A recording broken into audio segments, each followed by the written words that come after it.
সচিবালয়ে সকাল থেকেই ব্যস্ত সময় পার করছেন প্রধানমন্ত্রী তারেক রহমান।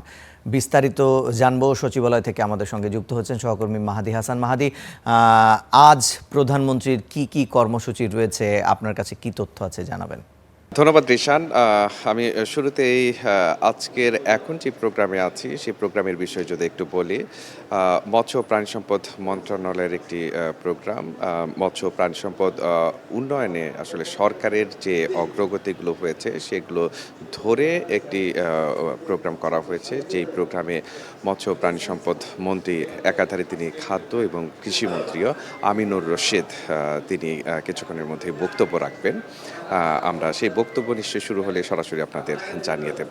এর পাশাপাশি আপনি যেটি জানতে চাচ্ছিলেন যে সচিবালয়ে আজকে প্রধানমন্ত্রীর কী কর্মসূচি রয়েছে। আমরা নিশ্চয়ই জানি যে ক্ষমতা গ্রহণের পর থেকেই বিএনপি এবং প্রধানমন্ত্রী তারেক রহমান তিনি যথারীতি সচিবালয়ে অফিস করছেন এবং তার ব্যতিক্রম আজও হয়নি। আজও ৯টার ঠিক পরপরই তিনি সচিবালয়ে এসেছেন এবং আজকে তার বেশ কিছু কর্মসূচি রয়েছে। মূলত সবগুলোই বিভিন্ন মন্ত্রণালয়ে মন্ত্রী, প্রতিমন্ত্রী এবং উপদেষ্টা তাদের সঙ্গে সৌজন্য সাক্ষাৎ। আমি যদি শুরুতেই জানাই যে 10টা 40 ইতিমধ্যেই একটি সৌজন্য সাক্ষাৎ হয়ে গেছে গৃহায়ন ও গণপূর্ত মন্ত্রণালয়ের মন্ত্রী প্রতিমন্ত্রীদের সাথে।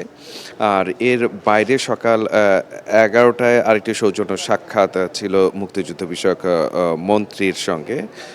এর পাশাপাশি 12টার দিকে রয়েছে এলজিআরটি মন্ত্রী, অর্থ পরিকল্পনা মন্ত্রণালয়, স্বরাষ্ট্র মন্ত্রণালয় এবং শিক্ষা মন্ত্রণালয়, এই 4 মন্ত্রণালয়ের সঙ্গে তার একটি সৌজন্য বৈঠক রয়েছে। এর পাশাপাশি দুপুর 2টায় রয়েছে সম্প্রচার মন্ত্রণালয়ের মন্ত্রী প্রতিমন্ত্রীদের সঙ্গে তার একটি সাক্ষাৎ।